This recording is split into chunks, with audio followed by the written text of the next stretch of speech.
Hello friends, welcome to the new episode of my channel I Prince. এবং এই ভিডিওতে একটা খুব ইম্পর্টেন্ট ব্যাপার নিয়ে কথা বলবো যে খাদানের বাজেট কীরকম কালেকশন করলে সিনেমাটা ফ্লপ হতে পারে, কীরকম কালেকশন করলে ডিজাস্টার হতে পারে, কীরকম কালেকশন করলে অ্যাভারেজ হবে, কীরকম কালেকশন করলে সেমি হিট হবে বা বক্স অফিসে সুপার হিট ব্লকবাস্টার কীরকম কী করলে হতে পারে, এই সবটা নিয়ে এই ভিডিওতে কিন্তু আলোচনা হবে এবং সমস্ত দিক নিয়ে এই ভিডিওতে কথা বলবো।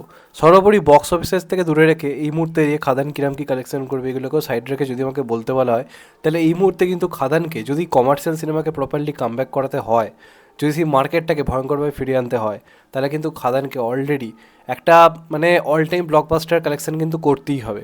আমি চাই না খাদান হিট হোক, আমি চাই না খাদান সুপার হিট হোক, আমি চাই খাদান অল টাইম ব্লকবাস্টার হোক। সেটা পুরোপুরি ডিপেন্ড করছে কিন্তু অডিয়েন্সের ওপর। এবার এই সিনেমাটাকে কিন্তু দেবদা যে কথাটা বলেছে, সিনেমাটা 99% চান্স আছে না চলার, এই কথাটা কিন্তু খুব ইম্পর্টেন্ট। তার কারণ অনেকগুলো ফ্যাক্টর রয়েছে। প্রথমত হচ্ছে সিনেমাটার বাজেট, সেকেন্ড হচ্ছে অনেকের বক্তব্য থাকে রিভিউ দেখে সিনেমা দেখতে যাবো, তো বাই চান্স সিনেমার রিভিউ যদি নেগেটিভ আসে সেটা একটা ইম্প্যাক্ট পড়তে পারে কমার্শিয়াল সিনেমার করতে। একটা খারাপ একটা ফ্যামিলি পারিবারিক ড্রামার ক্ষেত্রে নেগেটিভ রিভিউ কিচ্ছু যায় আসে না। টনিক নেগেটিভ রিভিউ পেয়েছিল, অনেকের কাছে প্রজাপতিও নেগেটিভ রিভিউ পেয়েছিল, কিছু যায় আসেনি, লোকে দেখতে গেছে কারণ একটা ফ্যামিলি অডিয়েন্স। কিন্তু এই সিনেমাটাকে সর্বোপরি অডিয়েন্সকে হলে টানতে গেলে ইউথদেরকে পাগলের মতো হলে কিন্তু যেতে হবে।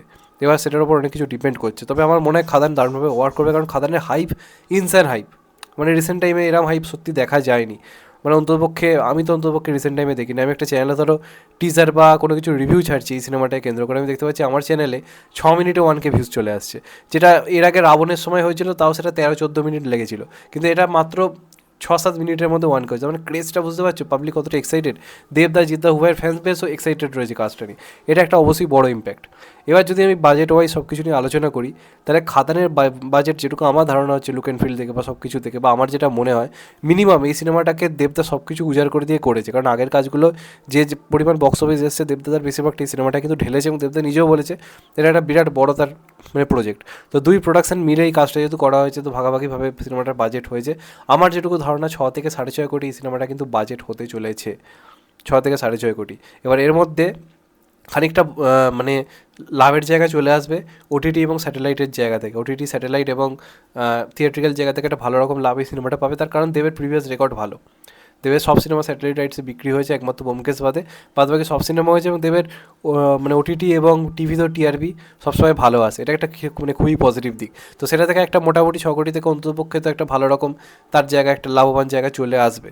1-1.5 কোটি তো ওইখান থেকেই চলে আসবে, কারণ দেবের স্যাটেলাইট রাইট এবং ওটিটি রাইট যে ভ্যালুটা, সেটা বেশ ভালো। এটা একটা খুবই পজিটিভ দিক। এবার যা করা কিন্তু বক্স অফিসে করতে হবে। দেখো, খাদান ডিজাস্টার হবে যদি সিনেমাটা মোটামুটি ওই 1 কোটির নিচে যদি কালেকশন করে থেমে যায়।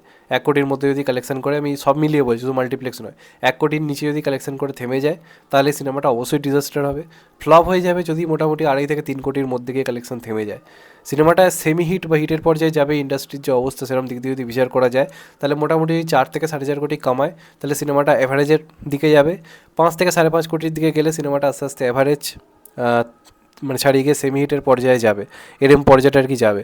এবার হিট সুপার হিট নিয়ে যদি বলি, খাদানকে যদি হিট হতে হয়, সিনেমাটাকে কিন্তু মিনিমাম 7 কোটি কালেকশন করতেই হবে। খাদানকে যদি হিট হতে হয় অবশ্যই 7 কোটি কালেকশন করতেই হবে, কিছু করার নেই।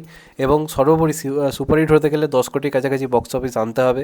ব্লকবাস্টার তখনই হবে যখনই সিনেমাটা 14 থেকে 15 কোটির জায়গায় যাবে, যে কারণে বহুরূপীকেও ব্লকবাস্টার বলা হলো। তো এটাও মোটামুটি 14-15 কোটি কালেকশন হলে তবে ব্লকবাস্টার হবে।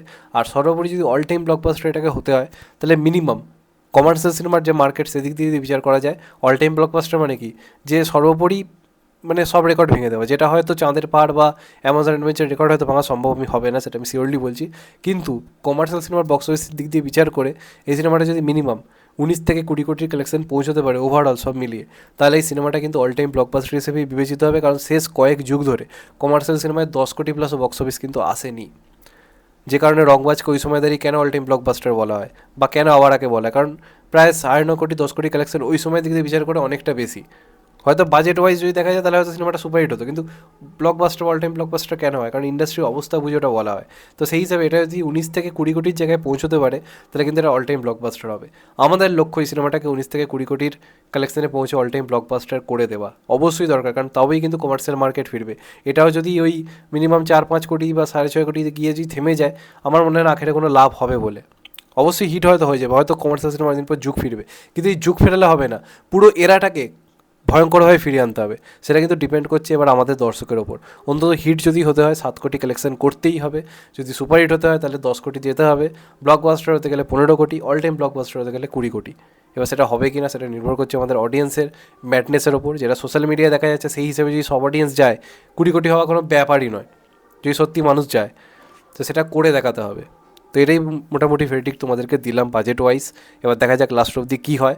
এর থেকে একটু বেশি হতে পারে, এর থেকে একটু কম হতে পারে, কিন্তু এই এই জিনিস হলে এই জিনিসগুলো ঘটবে, এটা তোমাদেরকে আমি ক্লিয়ারলি বলে দিলাম। এবার তোমরা তোমাদের প্রেডিকশান অবশ্যই জানিও যে কোন রেঞ্জে যেতে পারে খাদান, তোমাদের কী মনে হচ্ছে। তো এটাই বলার। চ্যানেলটা নতুন হলে চ্যানেলটা সাবস্ক্রাইব করে দিও and get the bell icon. ভালো থেকো সবাই, টেক কেয়ার, নমস্কার। আবার দেখা হবে, এখন তো বাই। সবাই ভালো থেকো, সুস্থ থেকো, নমস্কার, টেক কেয়ার, আবার দেখা হবে, ভালো থেকো সবাই।